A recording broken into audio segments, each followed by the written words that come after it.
Oliver Pichuan Luthier here, and today what we're going to do is prepare these pieces that we glued together last time, the top and the back, for planing them to the correct thickness. So the first thing that we want to do is we want to sand these things, and we want to sand the face that we want to be showing on the outside of the instrument down to 120 grit sandpaper. So once we do that, which is pretty easy, being that when we glue them together, we put a caul on the top as well to make sure that the sides were perfectly flat. One thing you want to avoid is that if your pieces are offset, there's a tendency to want to sand more where the joint is. And if you sand more where the joint is, you're going to create a dip there, which is not a good thing. I also take the sawdust, or the sanding dust rather, that I make from sanding, and I save it in a little jar so that I can use it later if I need to for any kind of filling or anything like that. So I just save it in these little bottles. So once we have this sanded, the next step is going to be to plane it down to the proper thickness. And today we're going to do that with what's called a safety planer. I don't know if you're familiar with those. You can use a hand plane, but on this wood, which has got a very curly grain to it, I don't know if you can see the curl in it or not right now. Now that it's sanded, it's harder to see, but we're going to sand that down. And I do that on my drill press. Let me see if I can get this to work here, this little tripod thing. So we do this on the drill press. And this is the bit that goes on there, and it's spinning around pretty fast. I have it set right now, let's see, it's set at about 2400 RPM, which is faster than you would want for drilling holes.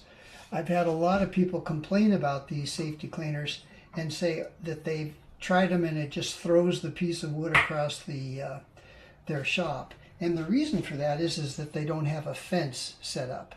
So as you can see, I've got a fence here that's all set up, and I also have my little hood here for my exhaust system so that I can suck all the shavings away from doing it. So I'll show you how easy that is to do. You have to make sure you feed it not from left to right, from right to left, but you want to feed it from left to right into the blade. And you want to make sure that when you're doing this, that you never take a bite that's deeper than half of the diameter of the blade there, because if you do, it will kick it out and throw it at you, which you definitely don't want to do. So I'm going to turn this on and we'll go after it. So you can see on this piece of koa here that I have sanded this down with a sanding block so it's perfectly flat, and you can see how really wonderful that joint came out between the two, and they're nicely book matched, these pieces of koa. The back side I haven't done much to because we're going to plane this side down. So this is how it goes. So I'm going to turn on my vacuum system. And we'll turn this on.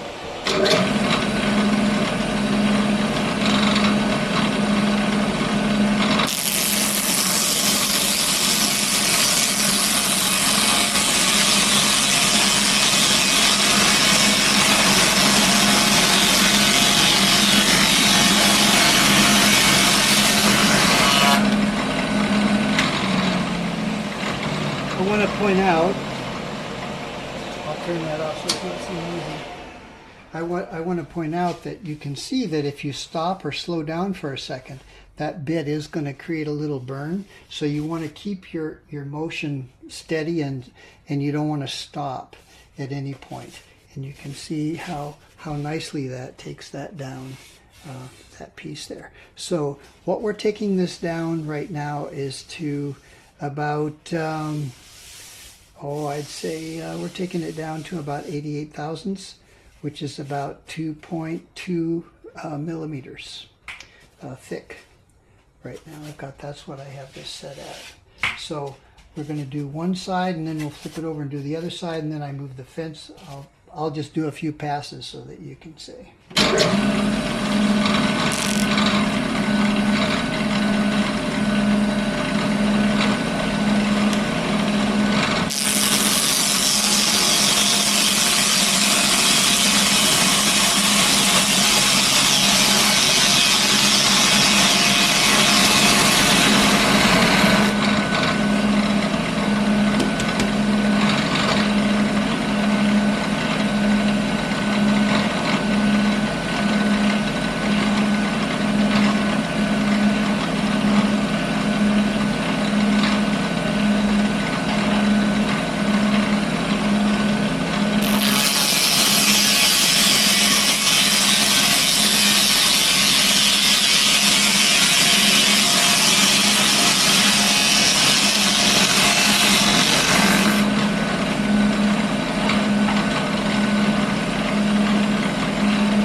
I'll finish this side. This is probably the, this looks like it's going to be the top, this part.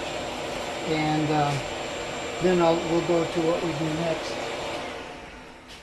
which is this piece I've already done. And I'm just trying to save a little time here so we're not just repeating ourselves back and forth. And so this piece I've taken down, and we can measure it to just make sure what we have. And the reason that I take it down to 2.2 millimeters is I am looking for a finished dimension of about 2 millimeters. So if I measure this here, we have 2.19, there's 2.20, 2.1, okay, 2.15. So it varies very slightly. And then, so when we sand it, we can do that. The other thing we want to do now is we want to see how it sounds.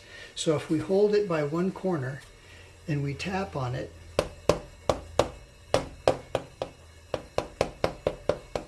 we can see the tone that we get out of it, kind of like a marimba. And I can also see that it's got a fair amount of flex in it, which is nice. We want that. So it'll come down a little bit more when we sand it some more, but this is the basic idea. Now, the reason that I haven't cut this out yet to the rough dimensions is that I want it to be oversized when I plane it, because when you sand it and you plane it, there's a tendency to take more off of the ends and the edges. So this has now been pretty well sanded. There are a few spots on here I can tell need a little bit more. So we'll take those down.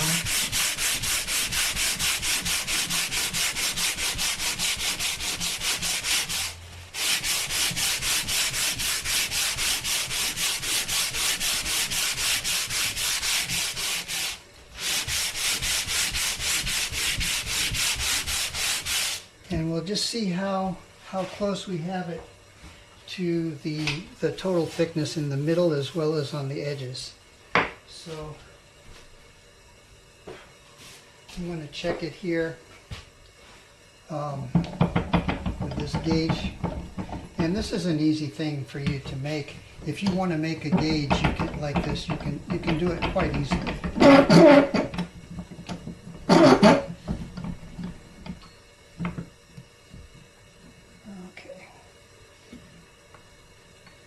So now we can just turn this on and see we've got it set. It's on millimeters. This is here, and let's zero it out, and then we'll just see what we've got here. Okay, so there's 2.18. Okay, 2.2, 2.18,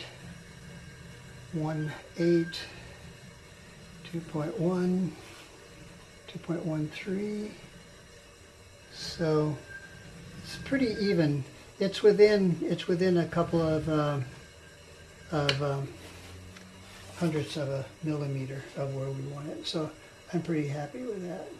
If you want to make one like this, you can see it's quite simple, really. It's just a matter of making a little frame and setting your dial indicator in it.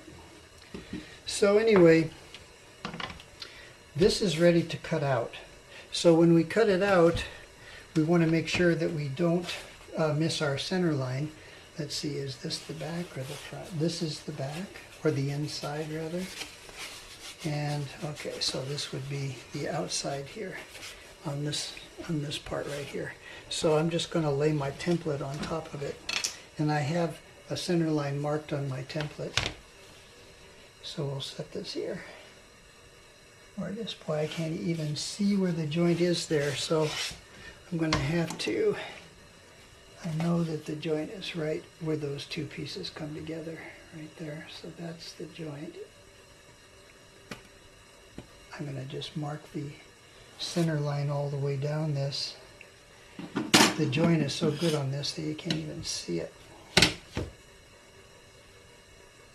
which is exactly what you want. So we'll mark this. There's our center line. And let's see, hopefully this is okay. That gives you a little better view. And it's hard for me, I'm not very good with camera, so I apologize if my camera skills are lacking. So I've got the center line on my template lined up with the center line on the piece, and I'm just going to mark this out around the edges. So this template is actually the finished size of the instrument. So when I cut this out on the bandsaw, I'm going to cut it about 3/16 of an inch bigger than my line, and I just freehand that so that I know that that's the case. So there it is. We've marked it out, and so now I'm just going to cut this out. So the next step on this, if this is the top, which I believe it is, if this is the top, is then to mark and inlay the rosette. I want to do that before I put the bracing on the back of it, and that'll be another video. But for now, I'm just going to cut this out on the bandsaw, a little bit oversized. So we can go over to the bandsaw, which is here. Let's see if I can get the camera to show you the bandsaw. Is it looking at it? Yeah, it's looking at it pretty well. So we'll just cut this oversized a little bit.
it is. So that's the top of our ukulele that we're building, which is this one right here. It's one that I designed myself, and this will be the bracing pattern that we put in it. So anyway, I hope you enjoyed this, and if you did, subscribe to my channel, give it a like, and I'll see you next time. Bye-bye.